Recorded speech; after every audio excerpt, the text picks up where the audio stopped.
Hi, I'm Preston Williams, and welcome to another edition of Jazz Talk. I'm here in downtown Baltimore, just blocks away from the legendary jazz club Keystone Corner, and sitting beside me is greatness, a jazz legend and icon.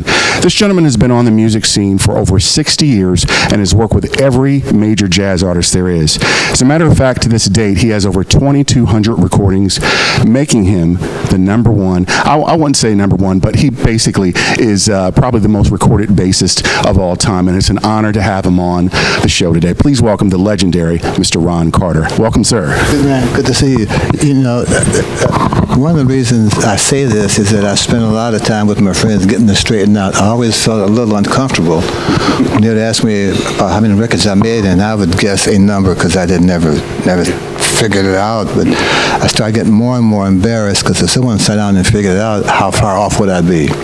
So, according to the Guinness Book of Records, as of 2015, I've recorded 2,221 records, which makes me the most recorded jazz bassist in history. Unfortunately, that's outdated because 6 years have gone by and I'm still making records. You're adding to that list, right? Still making records and having fun. Well, listen, I wanted to talk to you, man, about the show last night. I was at Keystone Corner. What an incredible show. Probably one of the greatest quartets that I've ever seen. I mean, that show smoked. And I wanted to ask you about the musicians, Renee Rosnes, Peyton Crossley, and Jimmy Green. Tell me, why did you choose these musicians, and what do they bring to this music, the music that you presented? Let's start from the drums up. I've known Peyton for 10 to 12 years. He's played with the nonette that I have, and he's played with a big band. And he also played with Ahmad Jamal. All those three factors make him necessary for the guy who's going to try to play my music. He reads well, he understands the pitch of the drums, and when I ask him to retune a drum, I don't have to go through a long face and, hey man, it's my drums kind of conversation. He understands my sense of how important the drum sound is to make the bass sound equally present, I've known Irene not as long, but we've done some of her early recordings, and I've noticed one thing that impressed me was her ability to play a ballad. I mean, the sound was different. She uses the piano pedals as tools to alter the amount of sound, not for the sound of a metronome as piano players are known to do. And she has a good sense of harmonic daring. Jamie is a new person to me in the past couple of years. I know him from records, but I never met him before. And then when the personnel was changing and the concept was going from a hornless quartet with a percussion player to a horn, I needed someone who would kind of understand what I was trying to do in terms of giving whoever the horn player was some additional harmonic options. And to make that work, he or she would have to kind of, I hate the word subjugate, but kind of step back on what they were going to play and trust that this new form of harmony and rhythm coming at them was for their advantage, and that they wouldn't feel that they're putting them on the back burner to please this band leader. Well, all good sidemen do that. Where the band leader is and where the horn they're playing, that's part of their job, to be a good sideman. And I'm just thrilled to have Jimmy in the band. We talked about this morning, about harmony and chords and the effect of a new way to hear something different while you're playing what you do, And if they say over the moon is old-fashioned, I'm old-fashioned guy. I'm over the moon with these three people. Beautiful, beautiful. And I love the set list. You guys played 7 Steps to Heaven. I heard some Miles Davis stuff off of Kinda Blue, and just how you guys just wove in and out of the songs. It was just so tight, and I loved it, man. It was great. It was great. Now, something else I wanted to ask you about. You've worked with many musicians over the years. You've had such a illustrious career, and I think the last time you and I were together, we were talking about Chick Corea. Chick passed early this year, and actually, you were on his very last recording. What is the status of that? Did that come out, or tell us about that? Came out last week on Wailing, some label like that, with Jerry Gibbs doing all of the work to put it together. Given the pandemic, we were unable to play together. But he knows how to work the machines and make it feel like we are there. So when we get our individual tracks with the tracks, it was like playing with Chick sitting across from me.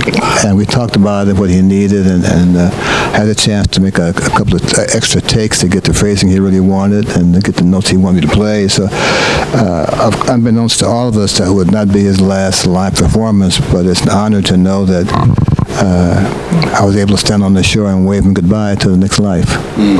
That's beautiful. That's beautiful. There's something I wanted to ask you about, Ron, is COVID. Of course, we're still in a pandemic. Last year, everything was basically shut down. And I wanted to ask you, what did you do during that time period to keep yourself focused? A lot of musicians that I've talked to, writing, spending time with their families. But what did you do to stay focused and to keep yourself, going? Well, I'm still teaching my 5 private students, and I was on the staff, or I am on the staff of Manhattan, so I had their 5 students during the course of the school year. I spent the bulk of my time writing books for my fledgling publishing company. The last one that came out 3 weeks ago is called The Chartography. Chartography, which is my analysis of 5 performances of Autumn Leaves and how the bass line has evolved over those 5 different performances. So that's been taken up, those concepts and writing down how to build bass lines and how to learn the alternate changes. They've taken up the bulk of my non-playing time, which I had, unfortunately, a lot of during this period of time. So I was not letting grass grow under my hands. It grew under my feet because I wasn't traveling, but it didn't grow under my hands. Well, listen, one of the things that I do notice about you is that you're quite busy on social media. And one of the things that I loved, I saw you having conversations and chats with your buddies, with Lenny White, Pat Metheny, Herbie Hancock. Would you say that was therapeutic for you to sit and talk to those guys? Because, of course, they're dealing with the same thing, like, hey, man, what is it going to be like once we get out and start performing again? What are you doing during this time? Was that discussion therapeutic for you, Ron? Well, that may be what they would analyze it, but it was nice as an adult to hear another adult. You go to the grocery store, you make your errands carefully addressed and can't make sure you wear your mask, but it's nice to hear other thoughts. I didn't think of it as therapy. I just wanted to share my view with them, and I'm sure as bright as they all are, and as well-traveled and as oft-traveled as they are, I think no one asks even these kind of questions. So I said, well, man, if I'm sitting on the other side of this microphone like you are today, what would I want to ask these guys to get something off their chest? And Chick, bless her soul, Lenny, and I did Dinah Krall, and Kate Taylor, James Taylor's sister, and Pat Metheny. We had a great time with Pat. I did Pee Wee Ellis. Yeah, so I have a list of 3 or 4 people who I want to talk to before we return to the ways of getting too busy to have these kind of conversations. I got a list. Yeah. It's enjoyable. I wanted to ask you also, throughout your illustrious career, and like I said, you've been doing this for 60 plus years. Has anyone come to you about maybe doing a bio on Ron Carter or some type of a documentary? Because I think it's well overdue. Well, I have a book called Finding the Right Note, which is an autobiography of what it's taken to get to wherever I am in the totem pole of music.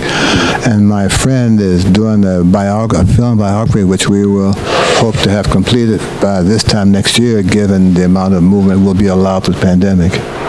Yeah, a year. It'll be out within a year. Okay, fantastic. Now, in this last segment, I want to play a little game here with you. We're going to do a word association game. And as I said, you've worked with so many musicians. I'm going to name a musician and just say the first thing that comes to mind. There's no right or wrong answer. First name, Thelonious Monk. I met him as a sub for Sam Jones in the 1960s. Sam had come down with the flu. And I met Sam when I was a sideman in the house band when he came to town with the group. And he called me and said that Thelonious Monk needs a bass player and I have the flu. Can you cover the gig for me? I said, yeah, it was one night, 2 concerts at a place called The Circle in the Square with Charlie Rouse and Specs Wright, whose music I knew, but I didn't know them. And of course, I never met Thelonious Monk. So I get to the gig and I meet Mr. Monk. I said, evening, Mr. Monk, I'm subbing for Sam Jones. He said, yeah, I know, how are you? I said, I'm okay. He said, do you know my songs? I said, most of them. He said, well, we'll see how many you don't know. And we did the gig, and he was pleased enough to invite me to go to Philadelphia the next week for a week in a place called the Showboat.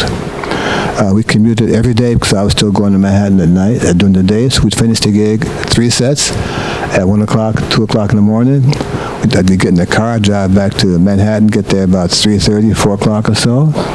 I go to my 8 o'clock theory class in Manhattan, and I'd be at home doing stuff with my new family and stuff until about 5 o'clock. I get in the van again and come back to Philadelphia for 6 nights.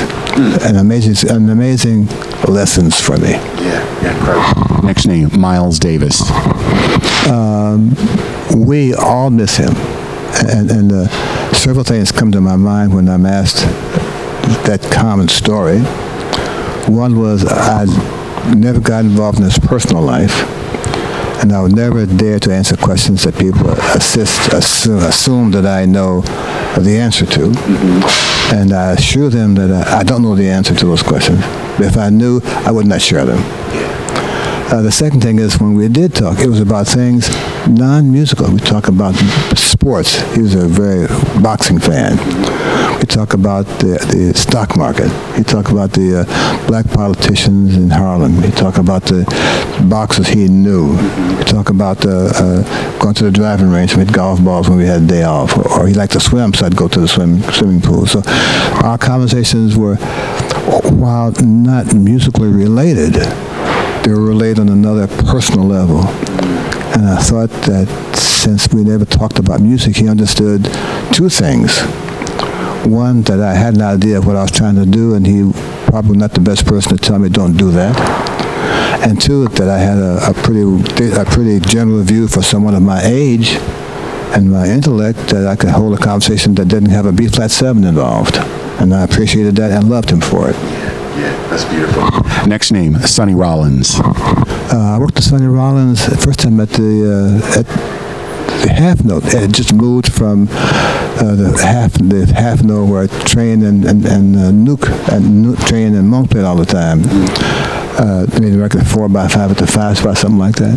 Well, they moved down the street to 3rd Avenue and 8th Street, and Sonny Rollins was one of the early groups that played in this new facility. It was a trio: Sonny Rollins, Roy McCurdy on drums, and me. I met Sonny the week before this 8-week tour came up.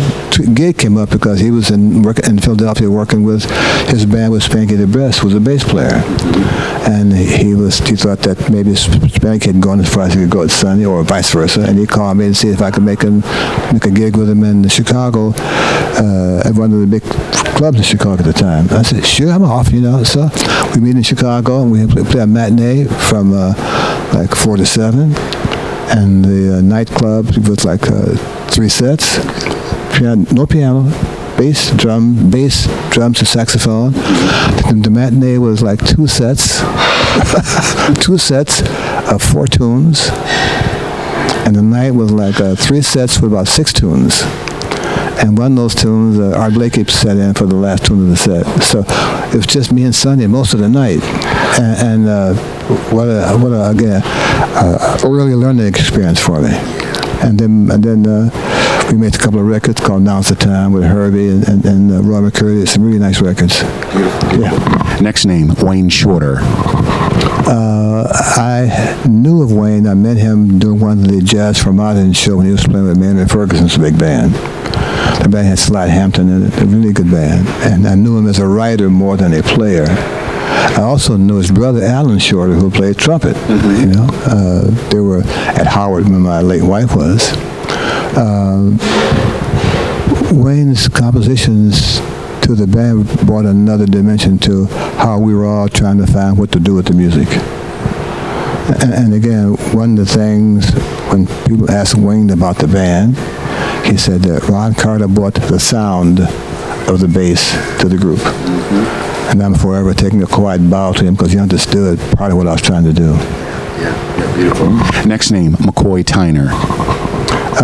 My first playing with him was at a studio day in Rudy Van Gelder's in New Jersey. And McCoy Tyner was a fabulous, complete piano player. I mean, he played 89 keys. And my famous McCoy story that he and I always laughed about. We were at the studio for our first date, and this one, page 67 of my bio, those of you who don't buy the book. Whatever the first date was, and he was playing like McCoy does. He plays the whole keyboard, and he plays a Steinway, which is a brand of piano, And so after the first 2 takes, I said, McCoy, can we talk to you for a minute? Oh, yeah, man, what's up? I said, well, can you not play past the S? Because that's my zone down there. If you don't do that, we'll have a lot more fun today. He said, sure, man. And he played, he didn't go past the I or E, and I appreciated that, too. That's wonderful. Next name. This is a special person, one of my favorite musicians and a close friend of yours, the late Tony Williams. If he didn't make a record called One of a Kind, he should have. One of the things I think the drummers missed when they heard him play was how well attuned he was to the form of the song, and how well he could kind of understand what the chords were. Occasionally, when he had a problem, he would ask me to sit down with him and tell him what were the changes to a certain tune he wanted to know. Now, my comment was not to tell him how to play it. He just wanted to know, when you play these changes, what notes are you going to play to make this song, to me, know that this is where you are in the song.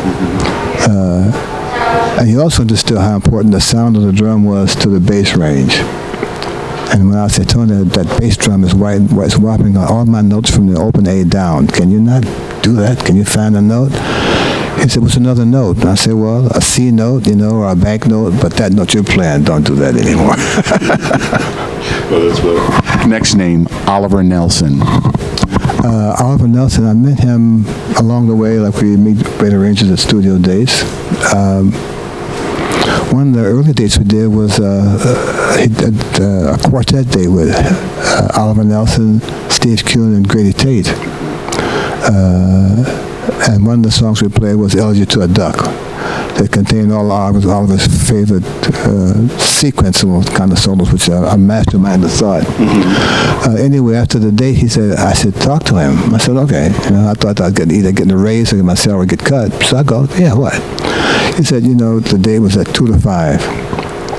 And you got here at 1 o'clock to see the music, and, okay, we did the date, but your line sounded like you had the music last week. Now, I know you didn't have it because I haven't written it. How do you do that? And I said, Oliver, how do I do what? How are you able to look at a song and hear what it's supposed to sound like from the bass line? I said, Oliver, that's what I do. He said, well, you stop doing that and go to a corner and just write out this concept, this process, and put a book out. And here we are now, 40 years later, putting out books. Amazing. Next name, Aretha Franklin. I had the privilege of going to their premiere of the movie, called Respect, I guess it was, right? And it was an impressive movie, and I was kind of stunned by the fact that of the 200 people who were there for this premiere, actors and fans stuff, that I was the only one in that room with people who actually played with her, And it's kind of an eerie feeling to know that at that moment I was the most select person in her life, I thought it was a well-done movie. I understood the depth of her being Aretha, and I hope people get a chance to see what things put her together to be the powerful voice she was. Beautiful. Last but not least, A Tribe Called Quest. I almost didn't do that because I knew the name, reading the newspapers, but never heard their music to know who they were, and knowing that they were one of the popular hip-hop or rap groups, whatever the designation was, and I called my son and said, look, I got this call from this guy named Q-Tip, and he wants me to make a record. I don't know his music, so what do you think? So my son said, he's one of the guys, that group is probably the most musically progressive. They seem to be interested in melodies and changes rather than just scratching the drums, beats. I said, well, okay, you think that's worthwhile? I'll give him a call back. So we did. And we talked about the concept and what they wanted to do. And I said, well, we agreed on the time and the date. I said, but before we get that far, Mr. Q-Tip, I'll have my car parked outside. If the language starts going sideways, the exit sign, that's going to be me. Right. So you guys kind of make the lyric more from my personal liking rather than what little I've heard that people who rap think it's okay for them. He said, Mr. Carter, that's no problem with us. I said, okay, let's go to work. So we get to the studio about 7 at night, and I got parked out front. one of those guys. It just happened to be the kind of studio where I could park out front. You know, you only got to park in the lot and walk to the date. You know?